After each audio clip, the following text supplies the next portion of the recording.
'Lucky Bhaskar' cinema చాలామంది చూసుంటారు. ఆ సినిమాలో మరి బ్యాంకులో పనిచేసేటువంటి హీరో ఏం చేస్తాడు, డబ్బులు ఆహ్, దొంగసాటుగా తీసుకొని అవి స్టాక్ మార్కెట్‌లో పెట్టి, ఆ లాభాలను తీసుకొచ్చి మళ్ళీ ఆ లాభాలను ఆయన తీసుకుంటాడు. ఆ డబ్బులు తీసుకొచ్చి ఇంట్లో డిపాజిట్ చేస్తూ ఉంటాడు. అది చాలా చూస్తుంటే మంచిగా అనిపిస్తది. అరే! ఇట్లా నిజంగానే లక్కీ గదా! వీడు నిజంగా ఏం లేకుండా చాలా సంపాదించిండని అనుకుంటాం. సరే అప్పట్లో 'అర్షద్ మేధా స్కాము' దాన్ని చూసి సినిమా చూడనీకే బానే ఉంటది. కానీ రియల్ లైఫ్‌లో 'లక్కీ భాస్కర్' ఉండదు. ఇట్లా అన్‌లక్కీ సాక్షి ఉంటది. ఇగో ఈమె గూడా అట్లే చేయనీకి పోయింది 'లక్కీ భాస్కర్' లాగా. కానీ అడ్డంగా బుక్ అయిందట. మరి ఆహ్, ఇక్కడ రాజస్థాన్‌లో జరిగిందట ఈ ఇష్యూ. ఈయన ఐసీఐసీఐ బ్యాంక్‌లో పనిచేస్తుందట ఈమె. మరి ఆమె పేరు సాక్షి అంట. మరి ఈ సాక్షి ఏం చేసిందంటే, ఈమె రిలేషన్‌షిప్ మేనేజర్ అట ఐసీఐసీఐ బ్యాంక్‌లో.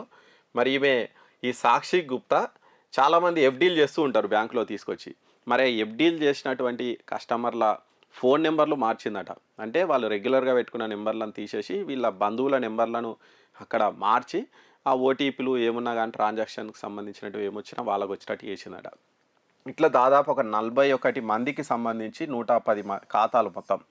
వీళ్ళ ఖాతాల నుంచి 4,500,00,000 ట్రాన్స్‌ఫర్ చేసుకుందట. మరి 4,500,00,000 ట్రాన్స్‌ఫర్ చేసుకొని ఆమె ఏం చేసిందంటే అవన్నీ కూడా తీసుకుపోయి స్టాక్ మార్కెట్‌లో పెట్టిందట. ఇక మరి స్టాక్ మార్కెట్ అంటే అవగాహన ఉంటే మంచిది. అవగాహన లేకుంటే మొత్తం ఆగమైపోతారు. మరి ఈమెకు పుణ్యానికి వచ్చిన డబ్బు. ఆమె డబ్బయితేనేమో చాలా జాగ్రత్తగా అవగాహనతోని పెడుతుండే. పుక్కటికొచ్చిన డబ్బు తీసుకుపోయి అడ్డగోలుగా పెట్టుబడి పెట్టినట్టుంది. మరి ఏం చేసిందో ఆమె? పెట్టుబడే పెట్టిందో, ఆప్షన్ ట్రేడింగ్ చేసిందో, ఫ్యూచర్ ట్రేడింగ్ చేసిందో, ఏం చేసిందో ఆమెకే తెలవాలి. ఓవరాల్‌గా ఆ డబ్బు భారీగా నష్టపోయిందట. ఇక దీంతోటి అవి మళ్ళీ ఆమె ఆ బ్యాంకుల్లో 'లక్కీ భాస్కర్' సినిమాల్లాగా ఆమె బ్యాంకులో ఎయలేకపోయింది. దాంతోటి నష్టాలను భరించుకుంటూ వస్తుంది. చాలా రోజుల నుంచి నడుస్తుందట కథ. మరి చాలా రోజుల నుంచి నడుస్తున్నటువంటి కథ 2020, 2023 నుంచి దాదాపు 4, 5 ఏళ్ల నుంచి నడుస్తుందట. వాళ్ళు ఎఫ్‌డీ చేసిర్రు కాబట్టి టెన్యూరు ఓ 4 ఏళ్ళకో, 5 ఏళ్ళకో ఎఫ్‌డీ చేసిర్రు కాబట్టి వాళ్ళు పెద్ద పట్టించుకోకుండా ఉంటారు. మరి ఆ తర్వాత ఒక కస్టమరు అసలు నా ఎఫ్‌డీకి ఏమైంది? అసలు ఏంది పరిస్థితి అని వస్తే అప్పుడు ఇవన్నీ గూడా బయటికొచ్చిందట. మరి ఆ మేనేజర్ ఇవన్నీ గమనించి బ్యాంకు పోలీసులకు ఫిర్యాదు చేసిరట. ఫిబ్రవరి 18న మరి చాలా రోజులు ఇది గూడా చేసి ఇప్పుడు బయటపడ్డది. ఫిబ్రవరి 18న అయిందట, బయటపడ్డదట.